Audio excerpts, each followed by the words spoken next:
The theme is what goes on in my house stays in my house. Mhm. Okay. So that theme basically sums everything up. It basically, we want to discuss how private the African American culture is. And this doesn't matter what classification you are, what your gender is, or anything. This is just about something that we do together. Our stigma about reporting and the police and bringing the police involved, and how, as a community, we've learned that what goes on in that community stays in that community, and that violence is triggered by a lot of different stressors. It could be your economic status, it could be health, and that includes mental health, drug and alcohol. Um, we'll be talking about, we're going to be talking about domestic violence in regards to man to woman domestic violence, but we are going to touch on the part that you spoke about, which is men are also experiencing domestic violence. We Now, we're are. not focusing on those points, but we're definitely making those points because we want to highlight that this is not just an isolated to, a man abusing a woman, which when you hear about domestic violence, the first thing people think is a man is abusing a woman, but that is not the truth, and that is not the case. And we understand that it's a wide variety. So children are affected. How we want to talk about how we raise our men to that masculinity is not showing emotions, but it's kind of being firm and strong and taking charge, and how our women can be more submissive, and how they're taught to kind of lead behind the man or and things like that, and how that time is changing as well, where women have been really lifted up and in these places where they have to take on men's roles. So we're going to be talking about the different roles that play and how that affects things that cause violence. We're going to talk about how we normalize it, violence, because of things that and we don't want to make it a racial issue, but they asked us to speak about African American. So really, we are kind of conditioned to believe that we are violent people. And if we believe that we're violent people, then it's easier to accept violence, to commit violent acts, and also to keep it isolated amongst ourselves. Also, talking about some statistics on basically um, the ratio between how many domestic violence situations turn into actual homicides Right. and how many are unreported Mhm. and why they're unreported. So we want to delve into all of those different aspects. And then, of course, at the end, kind of provide some type of resources and just give them just basically an idea of, as a Black community, how we function and how we think amongst ourselves, and how Mhm. we're all pushed together. And we'll just be honest, it's not a lot of us. Okay.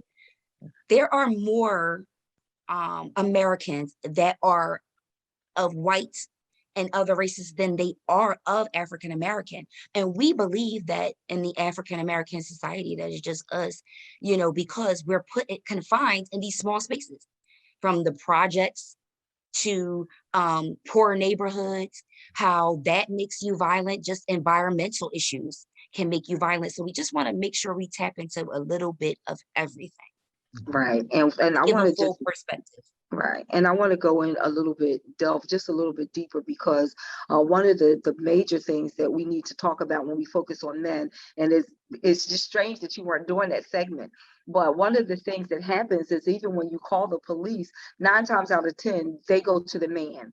Hmm. The women tend to, and we don't talk a lot about this, but the women who are abusers will actually hurt their own selves and blame it on the man as a way to leverage him. So he's afraid, all the time. If he has a conviction or has been in jail, they use that against them. Because it's a So violation. yeah, so these are some of the issues that we want to just talk about, and this is our reality, that happens especially in our African American communities. But I wanted to, when you talked about the personal thing, I will say that we both experience domestic violence. So therefore, we know what it means to say what goes on in my house stays in my house.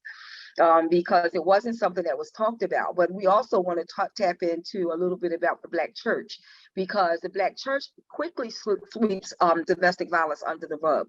We very rarely have African American churches, and it's just starting to really happen over these past few years that we've noticed that Black churches are starting to talk more about it. But in 2003, I did a program with faith communities. It was all different faiths, and I was charged for 3 years by the federal government on a grant to actually work with faith-based communities, the Jewish population, the Islamic population, and all of these various religions handle domestic violence and violence in general, victimization very differently. However, what we did find is a lot of our faith-based communities in like our Christian church, and I'll speak specifically around that, they said it doesn't happen in my church. But the reason it doesn't happen in your church is because no one tells you that it happens in your church. So we want to touch on a little bit about the practice of the what goes on in my house stays in my house, because technically people don't talk to pastors. They didn't talk to clergy. They didn't really talk about domestic violence, because from the pulpit, we basically said that the man is the head of the household. When you hear that, if someone from a domestic violence or experience of DV walks in, and we're not talking about that it's wrong. So we have the scripture, but it's not in context. It's not complete. So we haven't been able to do that and really challenge churches. So in part of my work and the work of Favor International, which my daughter is actually the director of my organization. So we talk a lot about the resources and making sure that church is a resource. So every bathroom door should have a resource on it, which means the men's room as well as the women's room, to say that you have to have these resources available. They're not going to come to the pastor that they feel as though is not receptive. And then that goes to the children. We look at how the children are impacted. Children are impacted horribly by DV. But again, they're taught what goes on in my house stays in my house. So if you have parents that are keeping it very keeping the children isolated in that small environment of the home and saying you can't tell anybody, when they do go out, the fear is there. It's such a fear for them to tell anybody so they can get the relief that they need. And then once they do, of course, then the other part is DHS is now in my life. Now I have all of these issues going on because my child told a teacher in order for them to be safe. So we have created, unfortunately, unsafe spaces when we charge ourselves with what goes with in my house stays in my house. So that's pretty much the gist of where we're coming from, because we wanted to make it really broad, but we also wanted to touch on a little bit of everything. And I guess my daughter is going to share more of her story on the panel, what she chooses to share, because we don't force anyone I'm going to to share. share a little now as well. You can, please, go ahead. I'll let you. So with that whole dynamic of what happens in my house stays, what goes on in my house stays in my house. My first domestic violence situation happened when I was about 16. So at 16, I was in a domestic violence relationship. Very controlling. I was being harassed and stalked and hit on my way to school and home. I literally, at one point, he kidnapped me, and we had a child, and there's a shame behind it. But when you're a child, when you're a teenager, for instance, I didn't go to my parents. They didn't find out till like I got kidnapped because I couldn't share this with them because my mother and father worked so hard. They were working. They were under their own stressors. I didn't want to cause any more stress, especially with something that I felt like I was doing, because with this being more than just battering, it was mental and emotional abuse as well, not just physical. So I didn't want them to be more upset. And I was ashamed. And I was a kid. So in my mind, I didn't even think I was being abused, because this doesn't happen to kids.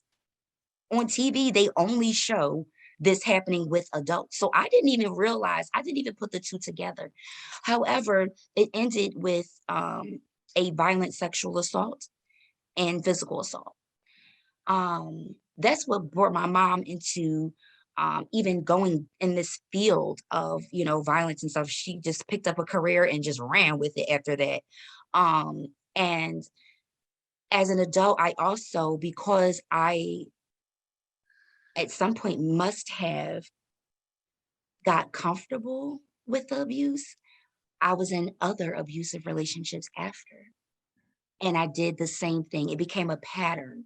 And it also became something that I was so used to that I was forming like these trauma bonds, you know, and it turned into a situation where I had to literally go and get help for myself and realize that this was wrong and that I can tell my family and that they love me regardless and that I can be stronger than this and then set boundaries and all that. But I literally thought as a beautiful woman on the outside that that was enough. And then there's the stigma behind nowadays. If you call the cops, you're a rat. Like if you call the police, you're a snitch. You're a rat. You told, oh, you bringing the police involved. And now it's even worse. And this is something we should definitely touch on as well in the future is now that the police brutality is high, that's going to be even more reasons for people to not call the Yep. police because the trust, the little bit of trust we had before is gone. So now, if you get into a physically violent situation, the only way you respond is violently.